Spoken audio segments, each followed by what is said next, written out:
Alan Weber here from the mayor's office on a Friday morning. Starting off with my face covering on. We're going to stop calling them masks because starting tomorrow we're all supposed to wear face coverings when we go out into public places. The governor's order will be in effect. And I want to make it clear a couple things. One, it does not have to be a mask.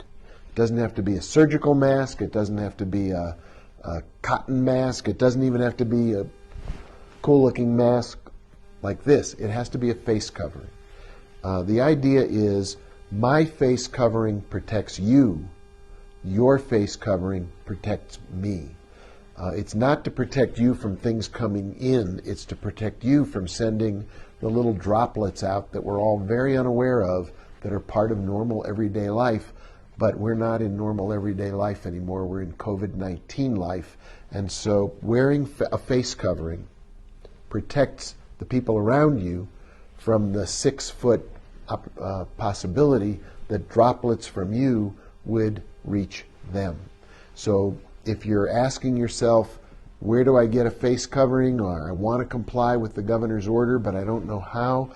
It isn't complicated. If you are like me from your days hiking or camping, you've got a bandana, that's a face covering. Put it on, tie it on, put it around your neck like the good old Wild West days, and pull it up over your nose and mouth when you go out. When you're in a store, where you're in any kind of a space where there are other people, put on a face covering. Meantime, the city of Santa Fe will begin to distribute these little face coverings that look like they were made out of t-shirt material, and we'll be putting them in some of the food boxes that are available when the Food Depot does their distribution. Meals on Wheels will be handing them out for seniors. We'll probably have a few out at the airport now that things are starting to open up. If we have tourists, visitors, people coming into Santa Fe at the Santa Fe airport, we want them to know that when you're in Santa Fe, you wear a face covering. Could be a bandana, could be something that you make yourself at home. Apparently the CDC has a little instruction kit on how to take a t-shirt and turn it into a face covering. We'll put all that up on the city's website. We'll also post on the city's website places where you, if you want to, you can buy a face covering and turn it into your new fashion statement when you go out in public. But all seriousness, face masks, face coverings, anything that keeps other people safe from the droplets that we all unknowingly are putting into the air, that is going to be a big part of the campaign to keep Santa Fe safe as we open. The numbers continue to look good for Santa Fe County. The last week were filled with zeros and ones. That means we are really flattening the curve. Let me give you a piece of very good news about Santa Fe. Our current spread of COVID-19 is 1.05. What that means is that if 100 people in Santa Fe had COVID-19, they would only spread it to another 105 people. That's what the 1.05 number means. Now, in most parts of the world, in most parts of the country, that number is 3 or 4. It means that if 100 people had it, they'd spread it to 300 or 400 people. What we really want to do is get it down below 100. We want to be able to say that if 100 people in our community had COVID-19, they would only spread it to 90 people or 80 people. Then you're really breaking the back of COVID-19. And that's where all the things we've been talking about that are part of our campaign to keep Santa Fe safe figure in. Act as if you might have it. If you had it, what would you do? You'd wash your hands all the time.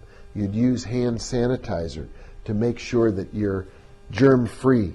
You would wear a face covering. You would stay at home as much as possible and not even bother to go out. You would keep 6 feet distancing so that there is that distance and the droplets don't fall on anybody else. You would observe good hygiene. You would cover up if you sneeze or cough so that you don't put more droplets out into the environment, into the atmosphere. These are all the practices we've been doing, you've been doing, our community has been doing. That's why our number is 1.05. Can we get it below the 100 so that 100 people would only be touching 80 people, 70 people? If we could do that, as we reopen in the economy, we will not get that horrible second wave that has been the trademark of so many pandemics. If you look at the Spanish flu, the first wave killed this many people, the second wave killed that many people, including, as I think I told you in a previous conversation, my uncle was a victim of the Spanish flu. And so we know that this is what decimates families. It takes away grandmas and grandpas and aunties and uncles, and it is not what we want. So we're going to have a reopening. Let's make it a safe, successful, gradual reopening that doesn't jeopardize our health. The governor's guidelines, what will change beginning May 16th? Let's be clear. All retailers may operate according to what are called COVID safe practices, or CSPs, at 25% of their fire code occupancy. It has to be a retailer is a business that sells goods directly to the customer. Does not include movie theaters, concert halls, amusement parks, does not yet include retailers inside of an indoor mall. Has to be a store-facing retailer. Non-essential businesses such as office spaces or call centers generally may operate, according to these COVID-safe practices, up to 25% of pre-crisis staffing. People should continue to work from home wherever possible. Houses of worship, religious institutions may operate at 10% occupancy. Additional state parks, certain outdoor recreation guides may open. And then face coverings are required of everyone in public places except for eating, drinking, exercising, and medical requirements. And I would say even with exercising, if you're out on a bike trail or you're jogging, you're taking your dog for a walk, which is my big weekend adventure, to take my two puppies for walks. Big shout out to Pico and Caffey. I hope you're watching. Whenever I take them for a walk, you will see me with my face covering. I don't make the dogs wear face coverings, but we should. They'd be mascots. See what I just did there? Mascots? Anyway. Starting this weekend, there will be a reopening. Let's make it safe. Let's make it very, very comfortable for people to be out. And let's buy local. If you've been spending your money on the web, if you found that the items you want are only available by shopping on the web, now is the time to bring that money back to Santa Fe. Our retailers have been hurting. They've been shut down. They've had to put people into layoffs, furloughs. Let's spend our money right here in Santa Fe. Let's help our local retailers get back on their feet as we get back on our feet, but let's do it safely. Tonight, Friday night, 7 o'clock, virtual lemonade helping 2. Another glass of virtual lemonade will be served up Friday night, 7 p.m. If you're looking for it, it's virtuallemonade.com, and lemonade is AID, lemon AID. Virtual, virtuallemonaid.com. A new show, Fred Schneider from the B-52s. If you're a soccer fan, New Mexico United will be on the show. Our genial host, Hakeem Bellamy, poet laureate from down in Albuquerque, and more. Last week, they raised more than $35,000 to help our art and culture community thrive and get back on their feet.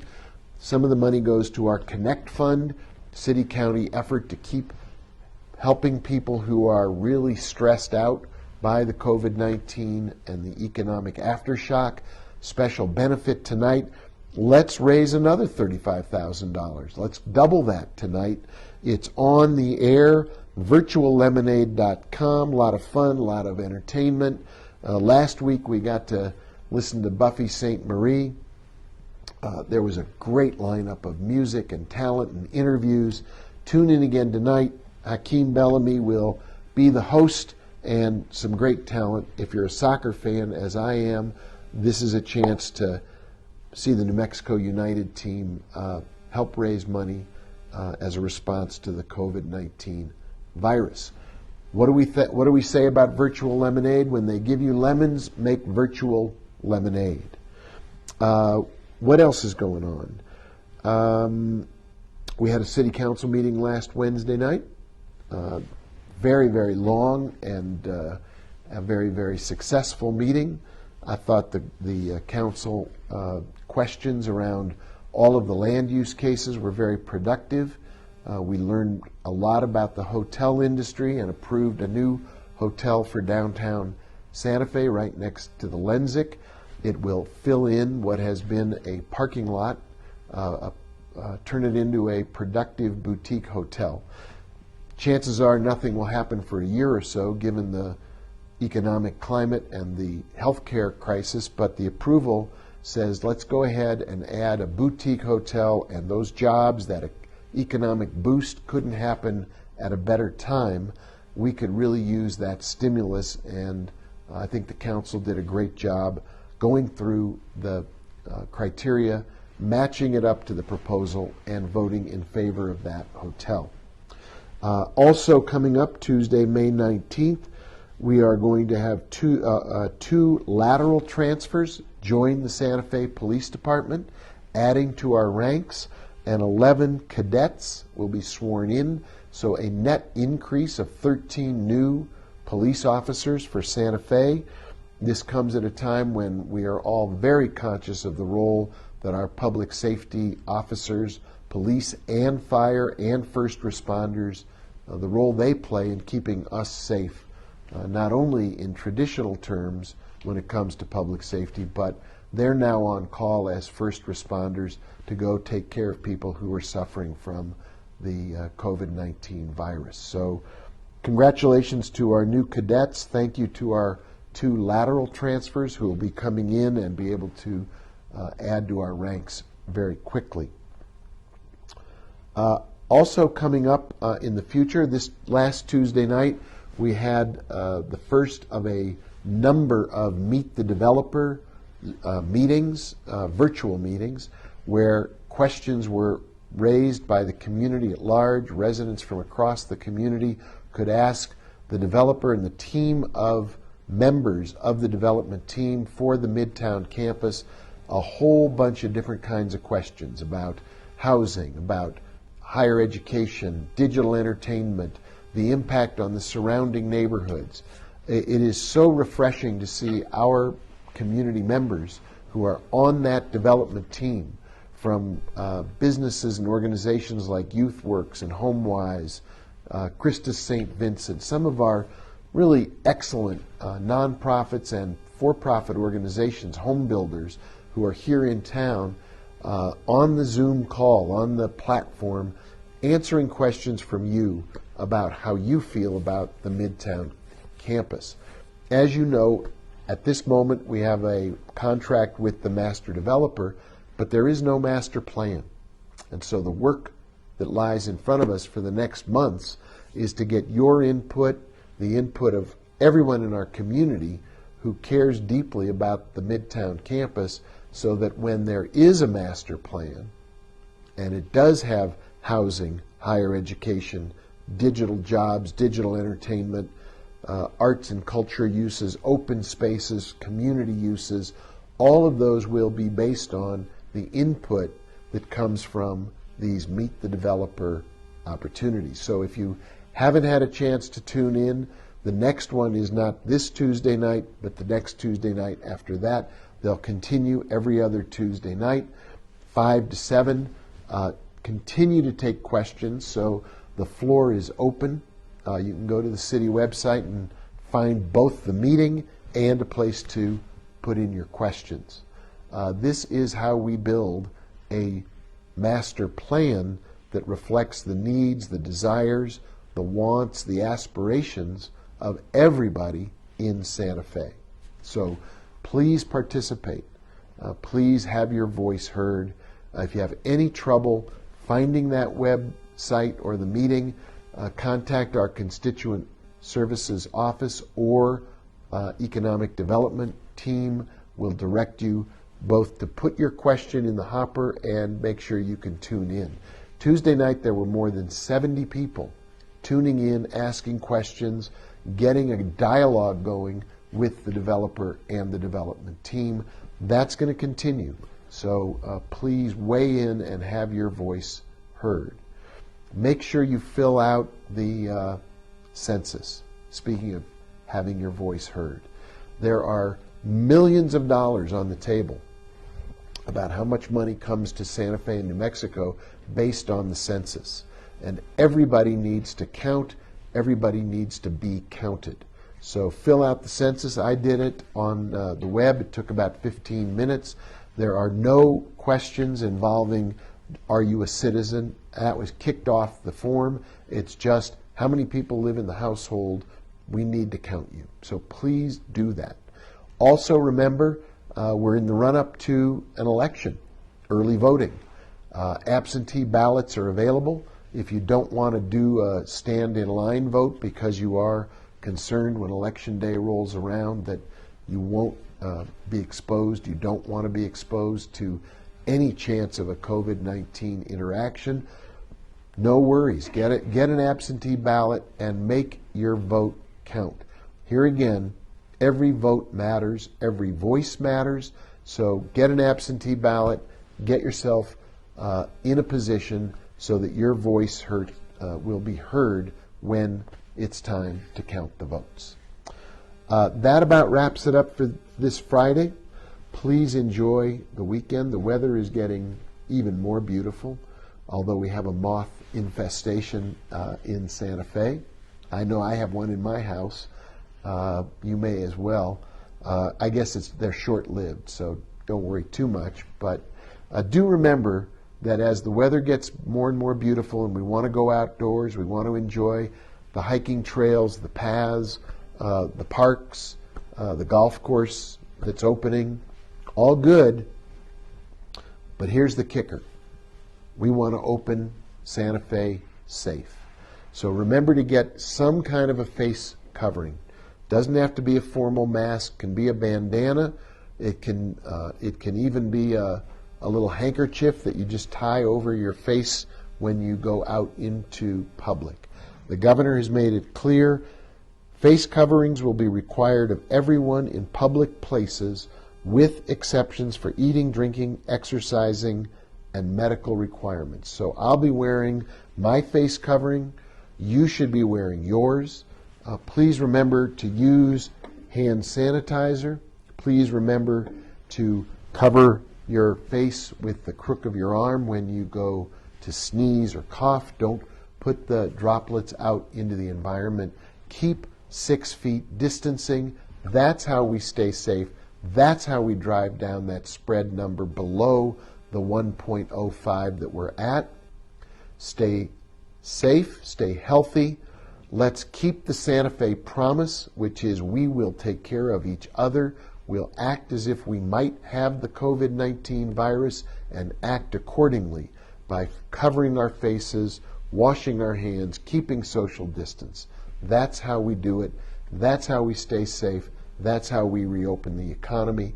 That's how we keep our families from catching this virus. That's how we avoid a second wave that could shut us back down for another 2 months. So have a great weekend. Stay safe, stay healthy. Still, to the greatest extent possible, please stay home, and I will see you next week. Take care.